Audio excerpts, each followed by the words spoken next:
Well, my name is Anthony Charles. I'm a trauma critical care, acute care general surgeon.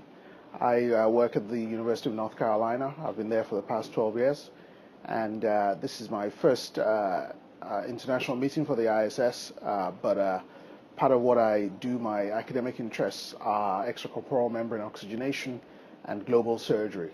I run the University of North Carolina Malawi Surgical Initiative. We've started this in 2008, and it's grown. And so I essentially spend 3 months a year in Malawi every year.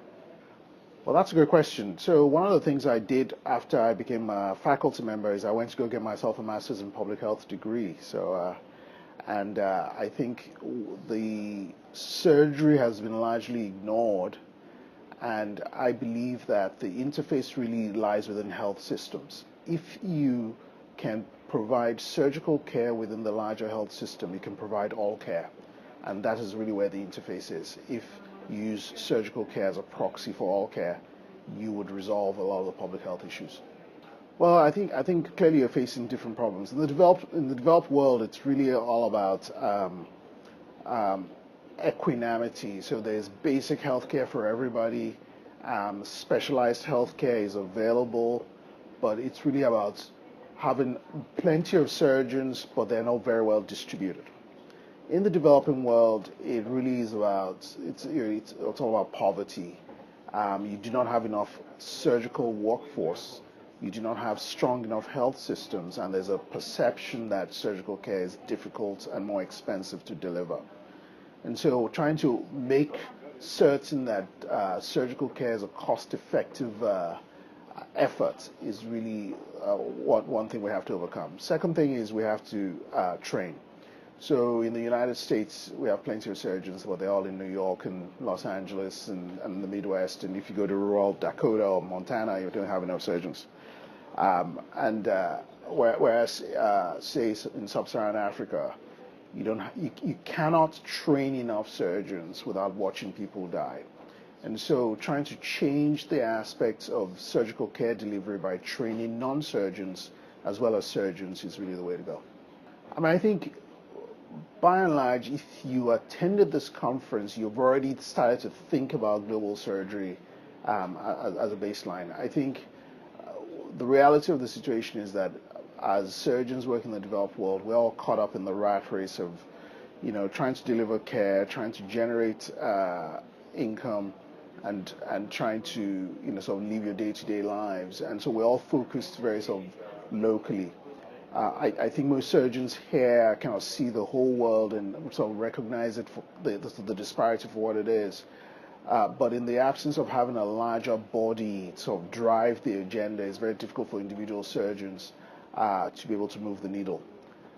So I think it's really going to be a sort of combined obligation of larger societies to work with the local governments, local Ministry of Health, the WHO, to take it seriously to affect change.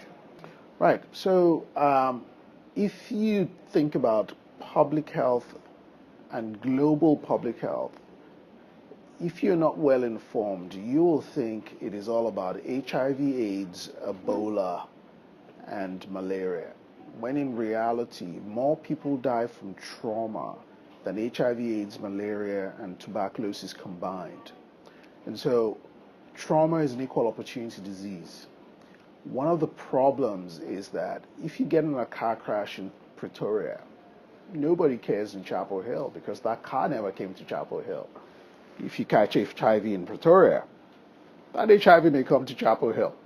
And so the policy implementation for infectious diseases has always been a national security policy. The United States government looks at infectious disease as a national security threat, so they throw money at it.